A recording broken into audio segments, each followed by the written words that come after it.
welcome to For the Love of Nature, a podcast where we tell you everything you need to know about nature and probably more than you wanted to know. I'm Laura. And I'm Katie. And today we're going to be talking about green energy and renewable resources and energy, renewable energy in general. What that means, kind of the different types. And it's something of a little bit of a different topic than what we've covered before.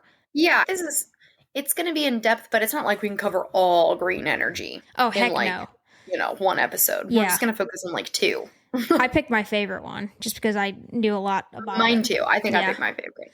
Yeah. All right. Nature news. Other than aliens, I'm just going to keep bringing up until this podcast gets famous enough that they're like, hey, did you hear that Katie said that? Because nobody's... Or that an alien contacts us to talk on our podcast. Right? Oh my God, please. We are not... First contact. Can you even imagine if there was the two of us? I would feel so honored though. And I feel like out of everybody on the planet, I feel like you and I would almost be some of the best candidates because we'd be pretty chill about it, but yes, also so excited. And have plenty of good questions because we both have not only the science and psychology background behind it, but we're also just normal people. And so we would ask dumb questions as far as like scientific ones too, like how do you breathe? But also, do you have two buttholes? Or like, and so we would ask such a range of questions that I feel like, how do you guys operate on their planet? Is it an economy like what we have? How is it all set up? How do you do X, Y, Z? Because are you carbon based? Yeah, it would be so fascinating because it would be so far advanced from us. But I feel like we would be... Also, if you use the analogy that everybody keeps using, okay, why don't they talk to us? Okay, why would a human talk to an ant? I feel like we would make great ants. Out of all the people, we would be the ones to pick. So if aliens are listening in on all of this, I throw my hat and Laura's hat. Yeah, reach out via Twitter or brainwaves. I would prefer not to be abducted because I do have my child 50% of my time. Or no, like, creepy dreams. Yeah. I still really want... Oh, dude, I should totally get that mug now that says, get in, loser, we're doing butt stuff. Because I feel like... because now that aliens are real, I feel like I gotta have that mug now. I have nature news that's both good and bad. I have one good... I'm just going to shout out some titles here. I haven't read the articles. I just want us to be aware that these are things. Okay. 3 things. Okay. Thankfully, a friend of mine has been texting me these news articles. Thank you, friend of Laura's. Article 1. CDC warns not to kiss or cuddle your turtle as salmonella outbreak spreads to 11 states. Stop kissing your turtles, folks. No kissing turtles. Article number 2. A rabies scare in West Virginia turned out to be just raccoons drunk on crab apples. Did you see that? I sent you a picture of that. Somebody commented on Twitter and said hot girl summer. Yes, you're right. That one. And I was like, yes. And then the next one, which is like, here's the end, guys. This is end game. From ABC News, plants in tropical forests have stopped undergoing photosynthesis due to global warming, scientists say. What? I didn't read it. I couldn't. It's probably too depressing. We need to reach out to Planthropology and get his expert opinion on this. Are they just calling it quits? Man, I'll have to reach out to him and ask. I'll find that article. What did you say the title was? It's on ABC News, and it is Plants in Tropical Forests have stopped undergoing photosynthesis due to global warming. That is terrifying. That's terrifying. They're literally called the lungs of the world. All right. Good place. Okay, so aliens, please abduct us because we really probably should start scouting out some other places. Or just abduct the worst of us. I mean, like, can you do just some spring cleaning here? I'm seriously thinking about this today on the way home from work because I was thinking about this article. And I was like, okay, what if it seems scary? And all the rich people leave because they're like, well, this place is dying. Maybe we'll just all be fine then. Yeah, right? All the greedy rich people will take off. And then we're just like, hey, guys, just normal folks here. Us normal people are left and we'll figure it out. Yeah. I mean, I feel like that could be beneficial. I feel like that could work. Space. They can have it. They can have it. Please take space. Oh, goodness. All right, aliens. We are your best ants. Well, and on that note, I guess like green energy. Photosynthesis. Here's my okay transition, everybody. Photosynthesis. Photosynthesis makes green like it needs green chlorophyll, green energy. I was just gonna go plants. Plants are green. Green energy. Way simpler. All right. So, like we do normally, we give an overview of what we're talking about. And then, like we said, Laura and I, we each picked then a type of renewable energy to go ahead and dig in a little bit deeper about. Yeah. Alrighty, so the term green energy is often used interchangeably with renewable energy to describe energy sources and technologies that have a minimal impact on the environment and produce low or no greenhouse gas emissions. However, the term green energy specifically gained popularity in recent years as a way to emphasize the environmentally friendly aspect of renewable energy resources or sources. Right, because some renewable energy is not very green. Yes. Yep. Like biofuel. Yeah. The exact origin of the term quote-unquote green energy is difficult to pinpoint as it has likely evolved gradually over time, like most things do. Yeah. It gained significant prominence in the late 20th and early 21st centuries, obviously, as environmental concerns grew and the focus on sustainable and clean energy sources increased. The earliest evidence of humans utilizing green energy sources dates back thousands of years. I was just going to say, right, before we had, like, anything. Normal electricity. Yep. One notable example is the use of wind power for sailing ships and windmills, which have been traced back to ancient civilizations like the Egyptians, Persians, and Chinese.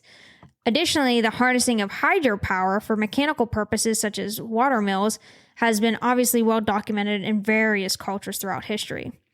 So today there are multiple types of green energy sources, some of them more commonly recognized than others. So the big, I don't know how many we have here, 7? I think I listed some of them earlier. Solar energy. You did at least 5, yeah. Solar energy, wind energy, hydro power, geothermal, biomass energy, tidal energy, wave energy. While green energy sources offer numerous environmental benefits, it's essential to consider some potential downfalls. Yes. And I definitely am going to hit on pros and cons. Okay, of yours or of my specific. Okay. Well, I'll go ahead then, and I'll skip the downsides for the end. That way we can see how ours fit into it as well. All right, so that's a very broad overview on renewable and resources, green energy, or I keep saying resources. I mean, I'm a natural resource major, so it just immediately keeps going in my brain. So I focused on geothermal energy, and Laura, who's going to go first, you picked... Solar. All right, so have at it, solar energy. Through it. Okay, so according to the U.S. Department of Energy, the amount of sunlight that strikes the Earth's surface in an hour and a half is enough to handle the entire world's energy consumption for a year. That's insane. It's insane. If we could just figure out how to harness it better. Yeah, better. Better is the key. Yeah. We're good. So how does it work? Solar radiation, which is just light, also known as electromagnetic radiation, hits all over the Earth, although some spots do get more than others. That radiation, that light, can be converted into electricity. So for solar energy, this is referring to a couple different processes. First one I wanted to hit up is electricity production. And the two main ways that people do that is either using photovoltaics or concentrating solar thermal power stations. Okay. It's a little technical, but I try not to get too in the weeds. Even though my husband's an electrician, I still don't really understand electricity. So, we've had this conversation in another podcast. I don't remember which one it was. I'm like talking about what I know. It is fascinating. Yeah. It is fascinating. So photovoltaics. This is what we typically think of when someone's like, oh, solar power. You're thinking of panels. Okay. Yes. Yep. So each panel is made up of lots of individual cells. And each of these little teeny tiny cells can produce 1 to 2 watts. What does that mean? Don't ask me. I don't really understand it, but it's not very much power. Don't ask me. Please don't ask me. They are made from different semiconductor materials, and semiconductors are basically something that doesn't conduct electricity well, like metal, but it doesn't insulate it either. So it's like somewhere in between. Yeah, it's not like rubber. It's not rubber, but yeah, it's not rubber. But it's not metal. Yeah. The most common semiconductor is silicon, which is great because it's the second most abundant element on Earth's crust. So cool. We got plenty of it, and it's in computers and a whole bunch of other stuff. These little teeny tiny cells, many of them are less than 4 human hairs thick.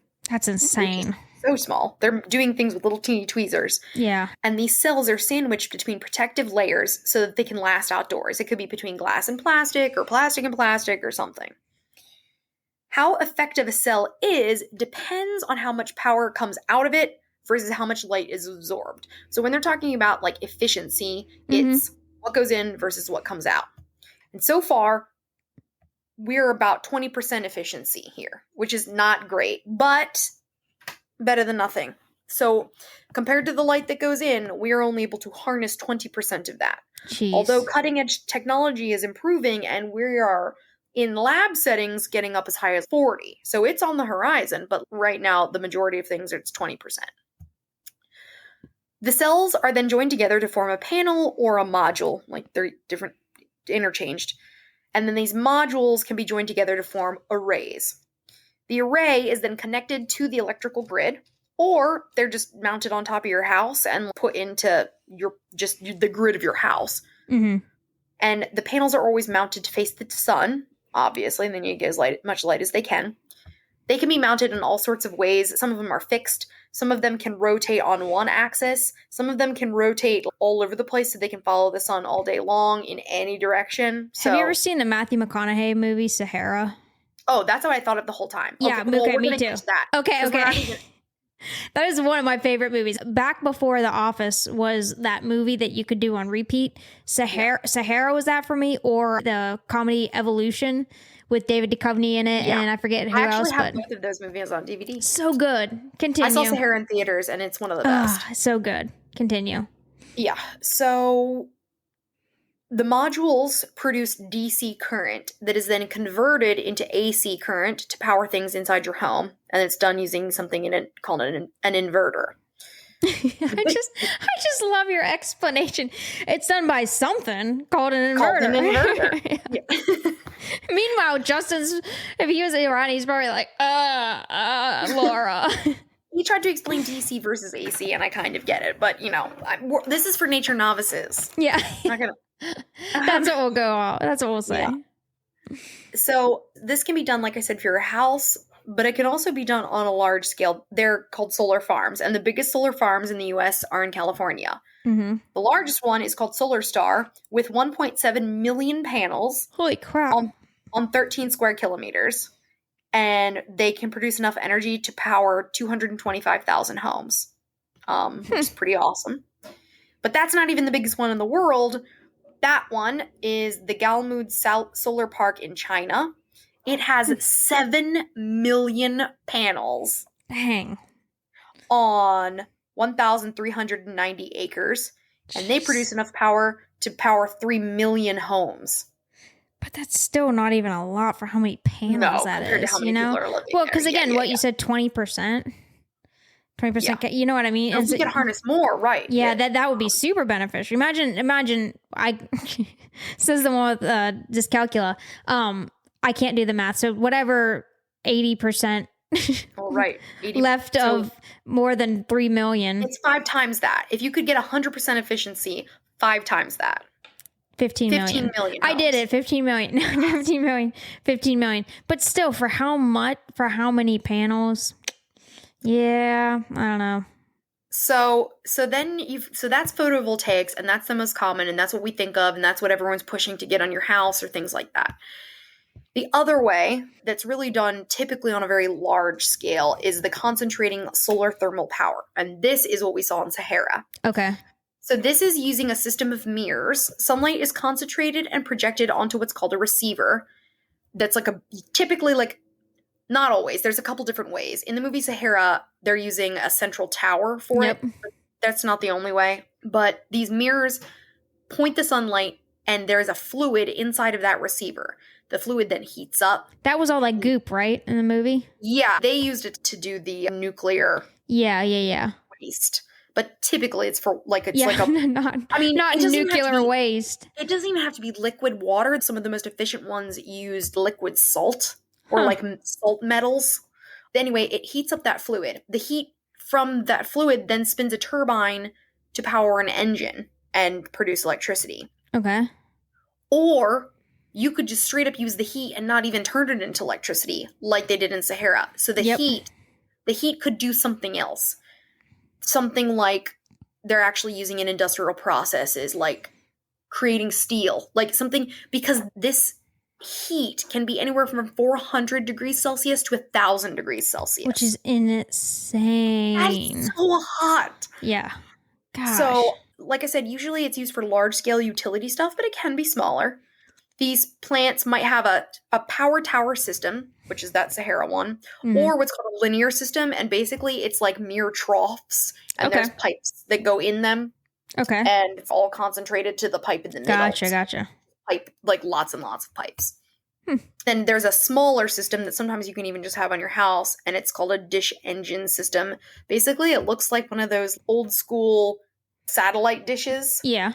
And it's just got a little power receiver it's pointing at. Okay. So it's just on a much smaller scale. Yeah. The largest one in the world is the Noor, I'm not sure if I'm saying it right, complex solar power plant in Morocco, which is located in the Sahara Desert. So most Sahara made the movie from. It can power about 95,000 homes. And it's got a combination of concentrated solar power as well as a solar farm. It's got both. So again, we just need to get better about harnessing stuff. So that's how it works, but why is it beneficial? So here's the pros. First off, both always no air pollutants or CO2. So it is what is considered green and clean. It's clean energy. Photovoltaics, the pros of them, can be built to meet large-scale or small electrical needs because they can be built at any size. You can actually integrate them into building materials, and that's happening more and more. You can just put voltaic cells in windows. So when you build skyscrapers, it's just included. There's no panel needed. It's in the window material. You can utilize batteries to store extra energy so that you can use it for later. When they're installed on buildings, they can have low environmental impact because you're really not doing anything extra. You're just putting them on the roof of the building that's already there. Like in Maryland, they're using Walmarts and Targets. Just stick it on the roof. Okay. Really not changing anything. They can be connected to the electrical grid. They can provide electricity in areas with no power lines. They can be installed quickly. You can save money in the long term. You can have energy independence from the grid. It increases home values. They have low maintenance costs. And you can get tax credits, co-ops, and incentive programs to get the money. And it can actually provide habitat for wildlife. There's a lot of places out there that they've built a field and then wildlife take shelter under it. Or you're doing two things at once. They might have sheep out there that are grazing, so you don't have to mow under the solar panels. It's providing feed, like an area for the sheep, but you're also doing solar. You can do both. The concentrated solar power plants, I couldn't find as many pros, but there still are some. This, rather than storing something in a battery, this is all about heat. They're using heat to spin a turbine. But first, it's just heat. So you can they store the extra energy as heat. It's called thermal storage, and it's like these giant containers where they're just keeping it hot. When they're used for industrial purposes, it makes things highly efficient and cost effective. Things like food production, chemical processes, enhanced oil recovery, mineral processing, cement manufacturing, iron and steel production, and large-scale desalination. That you just need things to be hot. An example of this is the company Horizon Nut that has worked with one of these places, generating heat to make steam, which is directly used to blanch, pasteurize, and roast nuts like pistachios and almonds. So they're solar energy, pistachios for everyone. Yeah, and they're doing all the processes just using solar energy. They're not having to use extra energy. It's all renewable from start to finish. Companies like Trevi Systems Inc. are using thermal energy to heat water, which is bold about the desalination process to create fresh water. They don't have to use any additional chemicals to do this, making it more resource efficient, cleaner water, just all around better. Where was that? That's a company that does desalination. It's called Trevi, Trevi Systems Inc. I said photovoltaics are about 20% efficiency. That concentrated solar thermal stuff, that's we're at 20 to 40%. So it's a little bit more efficient than just plain old panels. Yeah. The cons, though. In general, the sun isn't always constant. Believe it or not. It's just the way it is. Whether it's always sunny there, Some days it's not. Yeah. Or just some parts of the world just aren't that sunny. Yep. You need a large surface area to collect enough energy for it to be useful. And I mean, that's with a lot of these renewable energy. Like Laura said, some places are doing it smart where they're trying to make the habitat and they're trying to balance it all out, but it still requires land to do this stuff, more so than flumping down a coal plant somewhere. Right. So because of the large surface area, it can cause habitat loss, fragmentation, and degradation. You've got to take up space. Yeah. The best way, I definitely think, is to utilize already existing structures, but otherwise you have to figure out the space. With the habitat, it can alter stuff. Like it's altering how much sun is hitting the soil. So it's affecting plant life. It's affecting moisture levels because it's not getting rained on if there's a panel over it. Or all the runoff from the panels is then just going to flood one spot. So it's impacting that stuff. And there is some correlation of bird mortality with solar energy. Scientists actually still aren't sure why. If it's 1,000 degrees Celsius and they fly close enough, you just get chicken legs. Yeah. But they also think that with both the mirrors and the panels, they're not positive. But the leading theory is it's called lake effect. Yeah, which from that's what I was going to say. Yeah, lake effect. Like water. Yeah. So they land and then they just break their poor necks as they crash into it. Yeah, geez. Specifically with photovoltaics, they ironically do not do well in high temperatures, which considering you're baking them in the sun all day. Right? Yeah. And most places that have the most sun are hot. Yeah. The higher the temperature, the less voltage, and it actually can permanently damage those cells.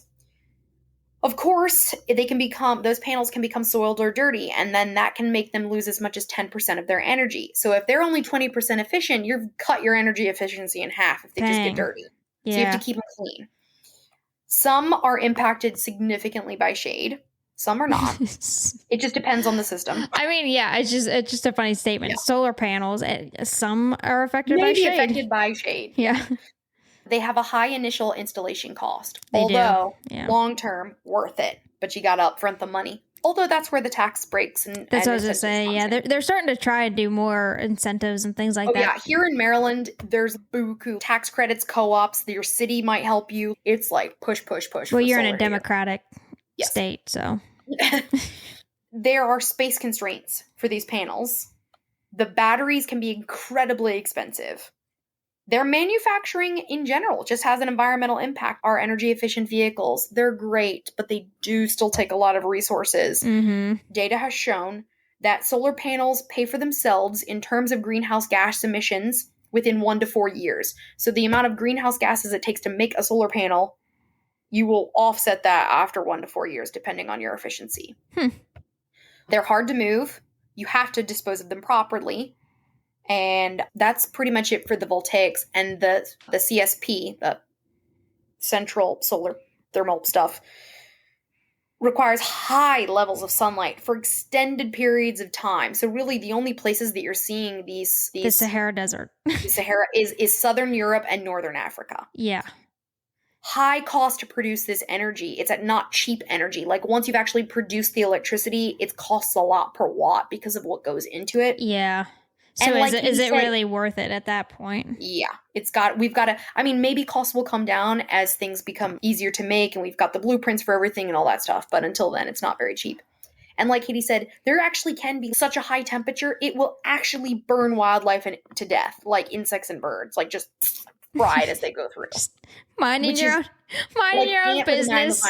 Yeah, just minding your own business, flying south for the winter.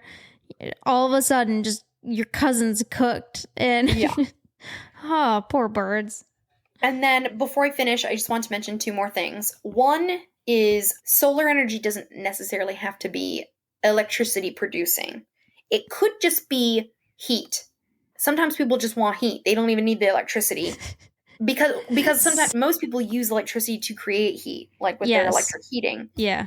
There's something called passive solar tech, which is just designing buildings so that some sun comes through a south-facing window and stores the heat in materials throughout the building. So if you have a certain type of floor, it absorbs the heat through the day and then dissipates it through the evening, so you don't have to pay for heating. Nice. Yeah. That would be interesting down here in Texas because the afternoons and evenings are so freaking hot. They say you don't want a backyard that faces west. And it's because it just gets so freaking hot in the evenings in the summer. It bakes the inside of your house. Yeah, it just bakes the inside of your house. And then, you have to turn up your cooling even more. And and we're still having energy conservation issues and stuff down here. Yeah. Oh, Lord. Solar water heating, which is what it sounds like, where it's heating systems that collect thermal energy and use it to heat water in homes and businesses that just have big collection tanks to do that. And then there's solar process heating, which it's like a commercial industrial thing where they use solar processes for things like water heating, ventilation, and cooling. So the water, I don't know, you'll have to look into it. There's diagrams, but basically air is being heated up as it comes in the building by the sun so that they don't have to raise the temperature much higher. Oh, gotcha. Kind of like how geothermal works. Yep. And then finally, the future. The future is promising for solar. It has gotten so cheap so fast. It has. I mean, comparative to other things. Yes, yeah, for sure. Things like that we've invented. And some scientists are working to improve cell efficiency, like I said, layering different semiconductors, making things called multi-junction solar cells. And there are things called thin film solar cells, perovskite cells, organic photovoltaics, and quantum dots. Just keep your ears open for that kind of stuff because that's what's coming and hopefully it will be better. Keep your ears open for quantum dots, everyone. Dots. And that's solar energy. Alrighty. So mine isn't going to be quite as long, mostly because geothermal is what it is. Yeah, right. Like mine's into a whole bunch of categories. Yeah, no, geothermal is geothermal. And they've gotten the system down for using it pretty darn well because they've been doing it for a long time.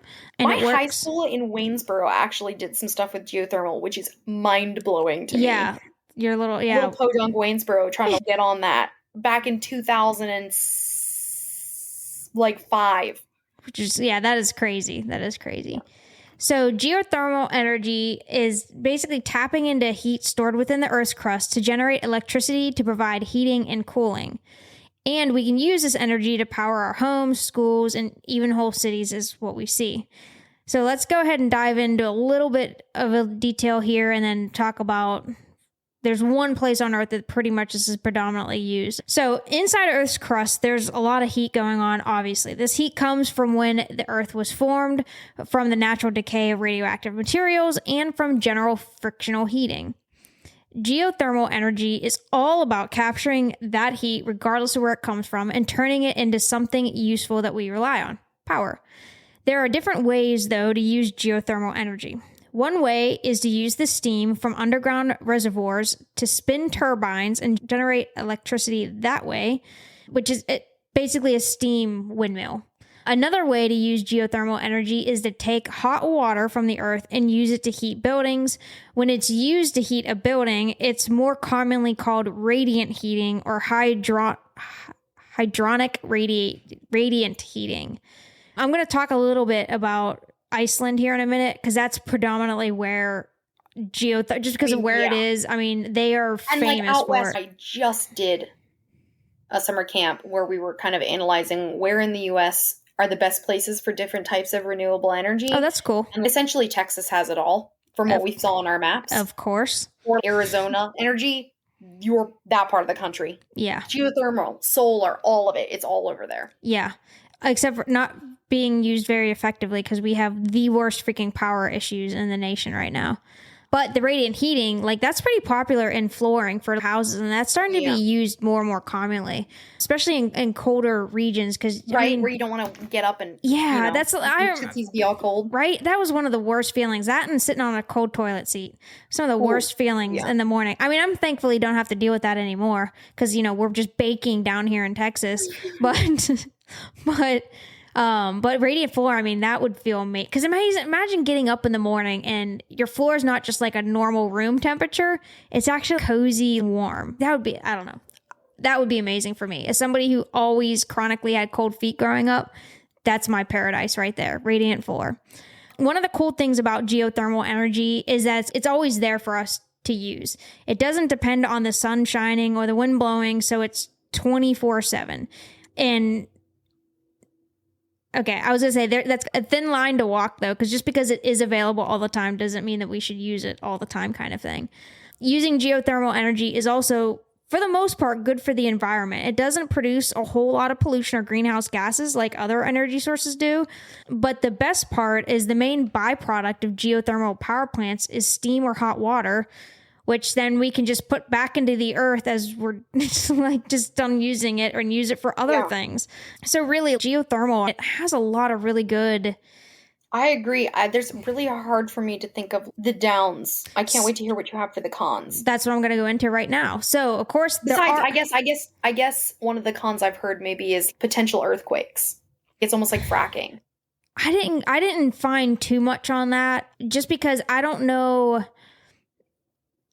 Fracking, a lot of what they're saying, the problems is dealing more because you're gushing all that stuff down. It's chemicals. I mean, you're pumping chemicals and stuff. The biggest thing with fracking, yes, is definitely the chemicals in the water. But I know that there was also, with geothermal and fracking, there was also, because you're cracking apart the earth, there's the potential for, I don't know. I mean, again, I'm not a geologist, but I feel like that would have to be significant. Like, we would all of a sudden have to be taken over by a geothermal wave of people, just that's all they want to do is make geothermal for that to really be an issue.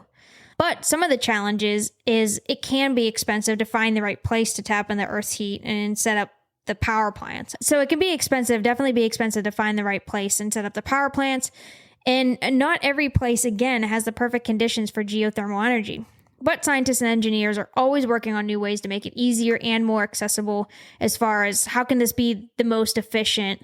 If it was had to travel over a long distance, is that, how far would it have to go?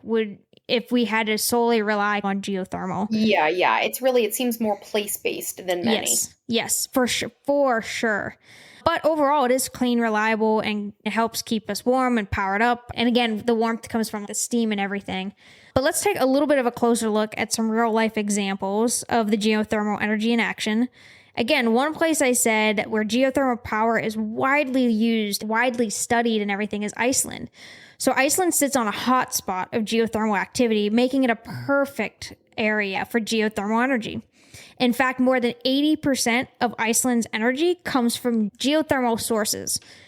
In Iceland, they have tapped into the Earth's heat to create geothermal power plants. These plants drill deep into the ground where they can access the hot water and steam that lie beneath the surface. So they do both, the hot water and the steam.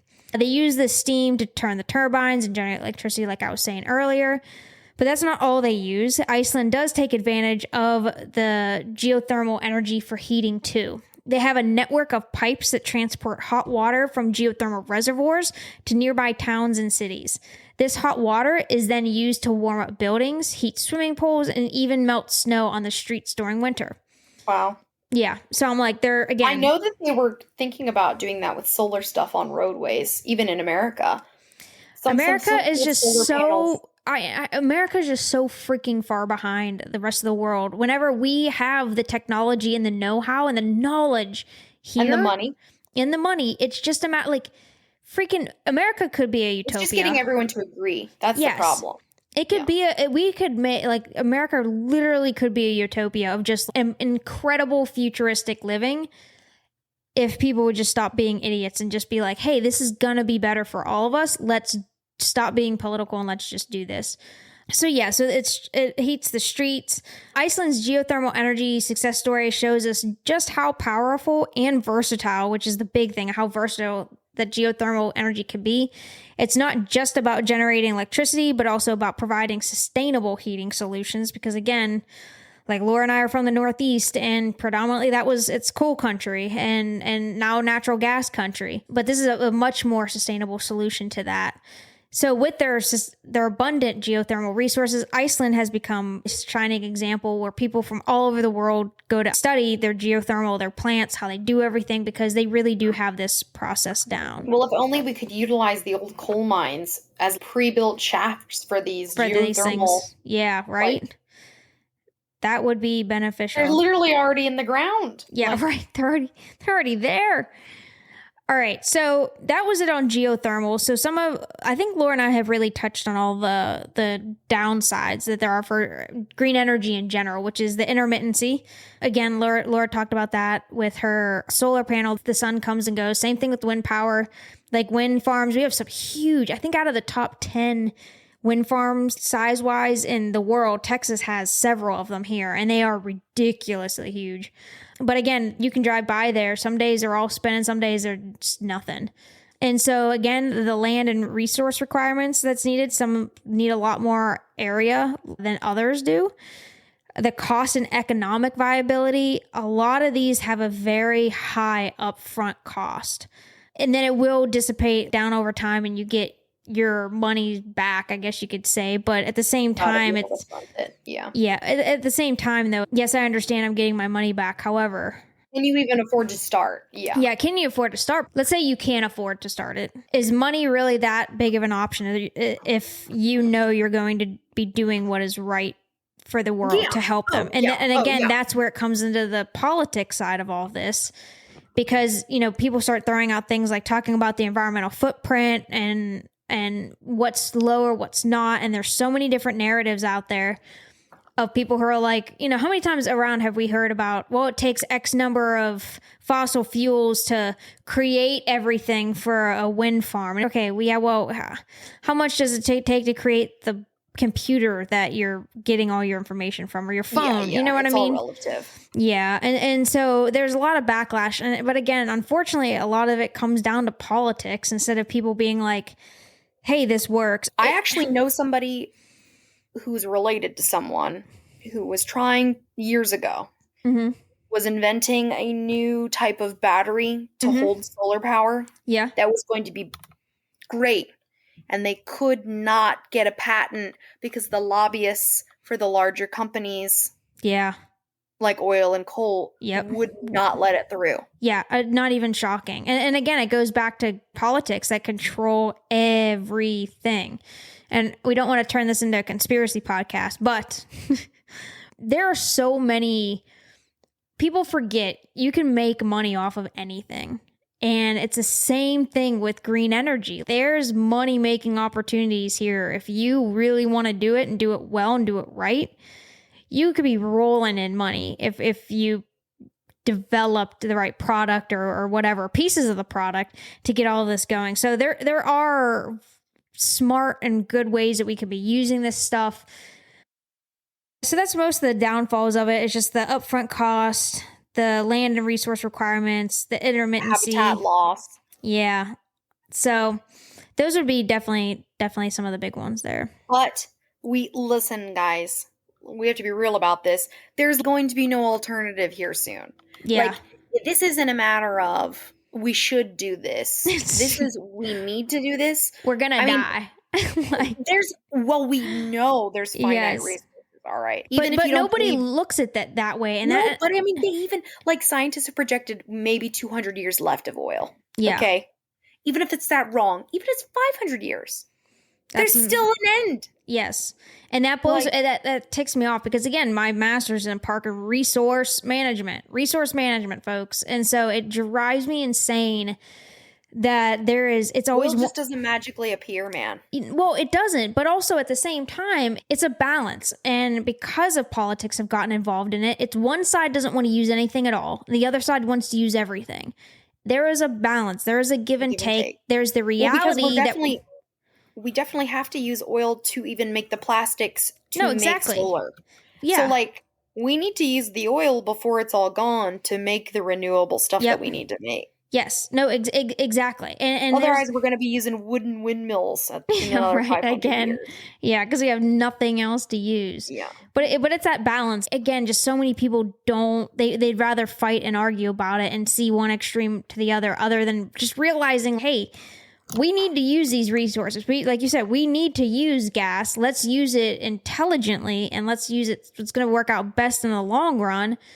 And then take a hit now to better off down the road kind of thing. But people would rather just argue about it instead of finding a solution for it. I feel like it's the millennials passing the torch down of, hey, we really need to do something. And hopefully we can just keep going keep this generation at least going in a better and a right direction, because it's not going to end well for them for sure.